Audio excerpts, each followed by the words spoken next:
It is about 8:20 this morning, 8:20 a.m. I got my snack, breakfast, which is a maple cinnamon flavor Pop-Tart, I believe.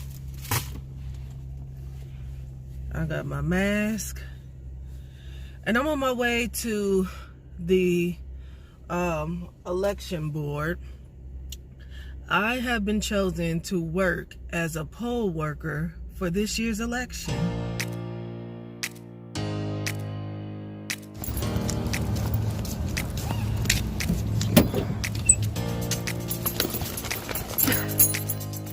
Turns out I need to go to the other side of the building.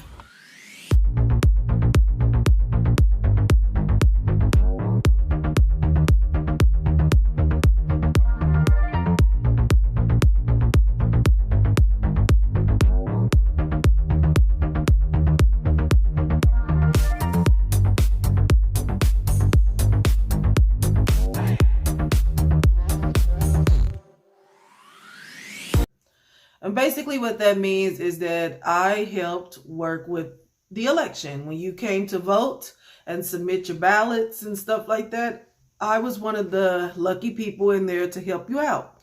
So I'm going to give you guys kind of information on how I got started with that and what that process was like. Before I begin, I have to show y'all some of the cool gifts that I got being a poll worker. Okay, so I got this in training. They gave us these water bottles. We got these pens. They got, of course, blue, and then there's red. I got this sticker, which is what they gave out to everyone. I got this cute little gift backpack.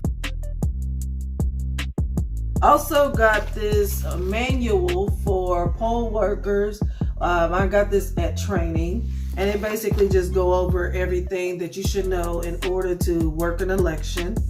And then I got this. Now let me show y'all. I really like this. I thought this was nice. It come in focus. There we go. Can y'all see it? And yesterday I just wore it on my little badge that they gave us. Yes, there was a badge. When you come to training, you take a picture and it's like a little ID badge, whatever, like a kind of an all access pass, so to say.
Anyway, y'all, forgive me. I'm in my pajamas and my Mr. Rogers sweater right now. I'm just trying to get comfortable because yesterday was a full day. I had to be there at 6 a.m. Good morning. Today is election day, and I will be working the polls. We'll get into that in a moment. Anyway, so how I got involved in becoming a poll worker at the election was about a year ago. I walked in to vote in an election and I saw there wasn't a lot of young people or minorities working at during the election. So I asked the poll workers at my voting location, how can I get involved? And they were like, just go to your local election board or to the election board, fill out an application, and tell them you want to do it. You got to be a registered voter, of course.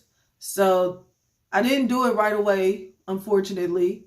But earlier this year, when everything hit with COVID, there was a cry out for assistance for more poll workers.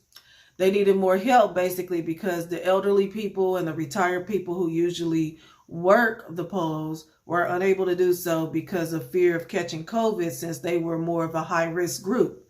So I decided I wanted to help out in any way that I could. I wanted to make a difference. I wanted to basically learn how things work on the back end, what to expect. And I think with that, it helps me become a better informed voter as well. And I did learn a lot. I really did. It was actually really fun. State elections are even years and local elections are odd years.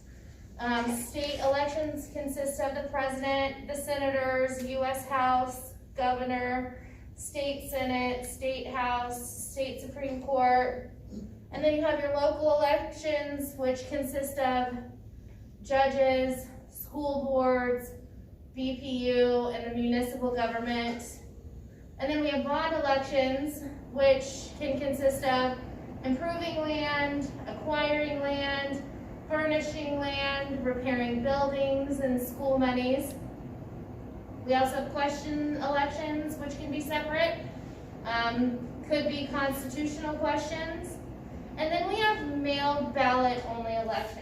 This is not the first time people think that Kansas is doing mail ballots. We've actually been doing it for about 20 years now. So we've had mail ballot elections. It depends on who throws on the election and what kind of election they want to have and what they want to pay for. So those are the different kind of elections. I got my ballot. Make sure I have my address. I got my ballot. This is exciting. Okay, so I got that part.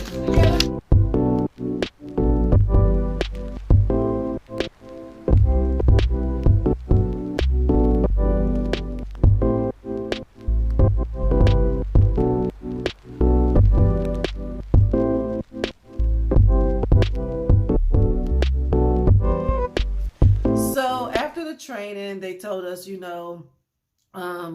within a week or so to just kind of look out for a slip in the mail or email to let us know which location we would be working at. Before the actual day of the election, I had to prep. I had to get my lunch and stuff ready to go. I had to make sure I had the mask. I even purchased like one of those face shield things. I don't know how this is gonna work because it's already fogging up. But I didn't actually end up wearing it because the face shield was just kind of uncomfortable. It was falling out. So I was like, let me just stick to the mask. Plus, while we were there, they already had a lot of clear shields in front of us to prevent people from coughing and sneezing on us, and kind of gave us a little bit of distance. And they had things to keep everything clean. So that worked out. So I had to be there at 6 a.m. All right, I hope I got everything. There's no turning back now. Make sure I got a mask. Got my mask. Matches my shirt. I know y'all can't see me. It's still dark outside, but I'm hoping that today is a good day. I work from 6 a.m. to 8 p.m. that night. And let me just tell y'all, it was a draining day. But first of all, it wasn't too busy. We did have a group here and there where it got a little busy, but it wasn't consistently busy, and it wasn't overwhelming because there was such a high turnout during the early voting, and a lot of people mailed in their ballots and stuff. So it wasn't too bad. It wasn't overwhelming for us to really work through. I was like a few seconds late, to be honest. Maybe not a few seconds, but maybe like 5 minutes late. I'm running in. They were already over there taking the oath. Okay, guys, I am here and I'm running late. They in there doing the oath already. I need to hurry up.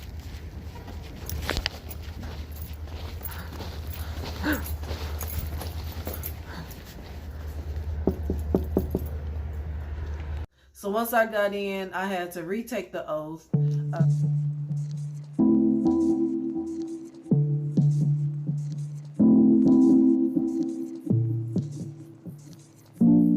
They had the ballot judge, which that was me, and then they had the touchscreen judges, and then they had the person to help you scan your ballots, and that's what that was. And the ballot judge was, if you did a paper ballot, you came in after you checked in up front with your ID and everything. You came in with a little receipt.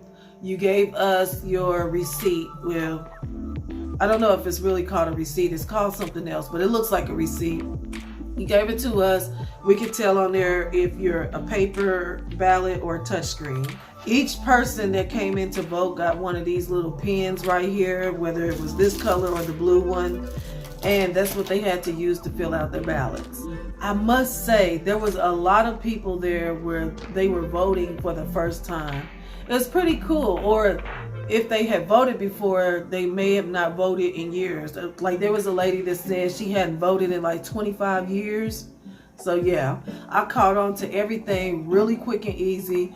The voters that came in were really nice. We only had one person that got upset and irate, and she really wasn't mad at us. She was just mad that she couldn't understand the ballot as much.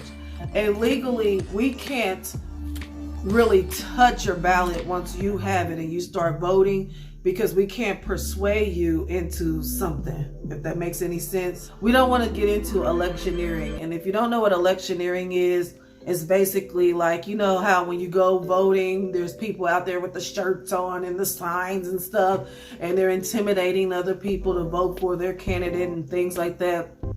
That's against the law. You can't do that. And that's why, another reason why they don't let people come in with political gear on. They don't let people come in, or you can't be within 200 feet of the polling door entrance with like signs and things like that either. So that's why they make those rules, because they want to protect the voters. They don't want you to feel intimidated or feel forced to do something that you don't really understand or you don't want to do. We work together, which I wish that's how the rest of the world would be, but we all work together. It was fun and exciting, and yes, I want to do it again.